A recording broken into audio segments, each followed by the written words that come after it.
اور پھر ایک واقعہ پیش آیا جس نے سب کچھ بدل دیا۔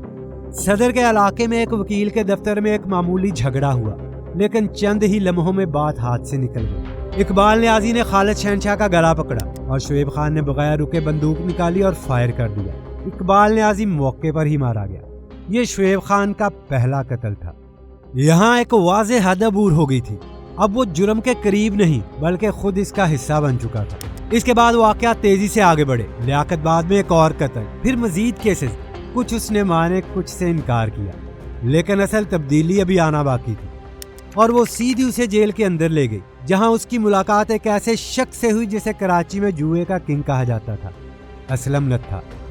یہ وہ آدمی تھا جس کا نیٹ ورک صرف جوا تک محدود نہیں تھا، بلکہ پولیس، جرائم پیشہ افراد، مقامی گنڈے اور حتیٰ کہ شعبے سے جڑے لوگ بھی اس کے دائرے میں شامل تھے۔ شہر میں اگر کوئی اس کھیل کو مکمل سمجھتا تھا تو وہ اسلم نتھا تھا۔ ایک دن جیل میں اسلم نتھا پر حملہ ہوا، حالات بگڑے اور اسی لمحے شعیب خان آگے بڑھا، نتھا کو بچایا اور حملہ آوروں سے ٹکرا گیا۔ یہ معمولی بات نہیں تھی۔ اسلم نتھا جیسے آدمی کے لیے لائلٹی سب کچھ ہوتی ہے، اور وہ فوراً سمجھ گیا کہ شعیب خان صرف ہمت نہیں رکھتا بلکہ اس میں وہ اگریشن بھی ہے جو اس کھیل میں ضروری ہوتی ہے۔ جیل سے باہر آنے کے بعد یہ تعلق تیزی سے مضبوط ہوا۔ شعیب خان نے نہ صرف نتھا کے ساتھ کھڑا ہونا جاری رکھا بلکہ اس کے دشمنوں کے خلاف بھی خود کو ثابت کیا۔ اسی اعتماد کی بنیاد پر اسلم نتھا نے ارشی سینما کے قریب واقع اپنے اہم جوئے کے اڈوں میں سے ایک شعیب خان کے حوالے کر دیا۔ یہ شعیب خان کے لیے ایک بڑا موقع تھا۔ اب وہ صرف ایک ورکر نہیں رہا تھا بلکہ ایک ایسے نظام کو سنبھال رہا تھا جہاں روزانہ لاکھوں کا کھیل ہوتا تھا۔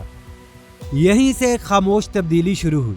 شعیب خان نے محسوس کیا کہ وہ طاقت کے بہت قریب ہے، مگر اصل اختیار اب بھی اسلم نتھا کے پاس ہے۔ یہی فرق اسے اندر سے بدلنے لگا۔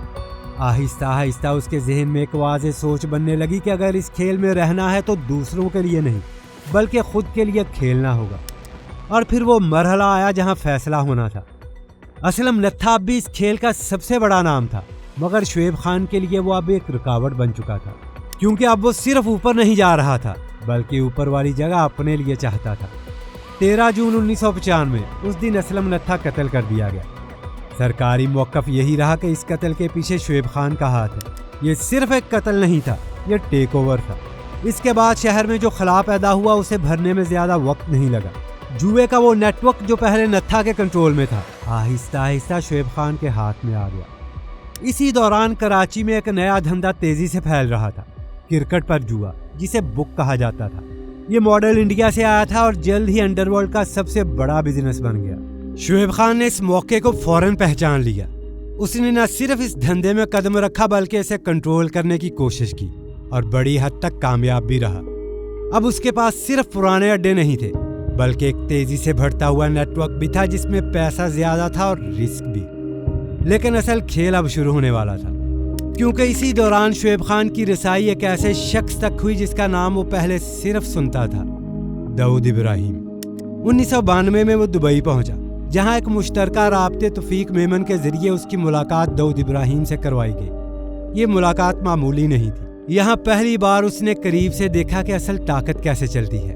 ملاقات کے بعد اس نے دبئی بھی اپنا سیٹ اپ قائم کیا، مگر اس دائرے میں جگہ بنانے کے لیے صرف موجود ہونا کافی نہیں ہوتا، خود کو ثابت کرنا پڑتا ہے۔ یہ موقع آنے میں زیادہ دیر نہیں لگی۔ 1998 کے آس پاس اس کے اپنے اڈے پر ایک جھگڑا ہوا۔ سامنے عرفان گوگا تھا جو داؤد کے قریب سمجھا جاتا تھا۔ بات بڑی اور شعیب خان نے بغیر ہچکچاہٹ اسے قتل کر دیا۔ گوگا کی لاش کبھی نہیں ملی، صرف اس کی گاڑی ایئرپورٹ پارکنگ میں کھڑی ملی، اور یہ واقعہ دبئی میں ایک بڑا معاملہ بن گیا۔ جب یہ بات داؤد تک پہنچی تو سوال سیدھا تھا، کیوں؟ اور شعیب کا جواب بھی سیدھا تھا، وہ داؤد کے خلاف بات کر رہا تھا۔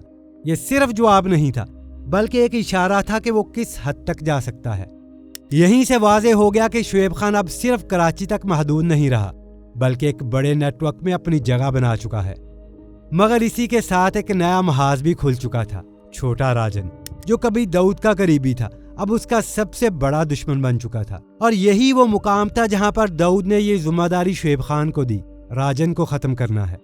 اور شعیب نے یہ کام آگے حاجی ابراہیم بھولو کو سونپا، کراچی کے پٹنی محلے کا وہی بھولو کسائی جو چند ہی سالوں میں اتنا طاقتور ہو گیا کہ موزمبیق جیسے ملک میں صدر کون ہوگا اس کا فیصلہ بھی اسی کے ہاتھ میں تھا۔ اور جس کا نیٹ ورک مختلف ممالک تک پھیلا ہوا تھا۔ اور پھر وہی ہوا جو ہم آغاز میں دیکھ چکے ہیں، حملہ ہوا، گولیاں چلی، مگر چھوٹا راجن بچ گیا۔ اور یہی وہ لمحہ تھا جہاں کھیل بدل گیا۔ یہ صرف ایک ناکامی نہیں تھی، یہ داؤد کے حکم کے خلاف جانے والا نتیجہ۔ اس کے بعد شعیب خان کے گرد دائرہ تنگ ہونا شروع ہو گیا۔ شعیب نے بھولو کو سپاری کی رقم پوری نہیں دی، جس سے تعلقات بگڑ گئے اور داؤد کا اعتماد بھی کم ہونے لگا۔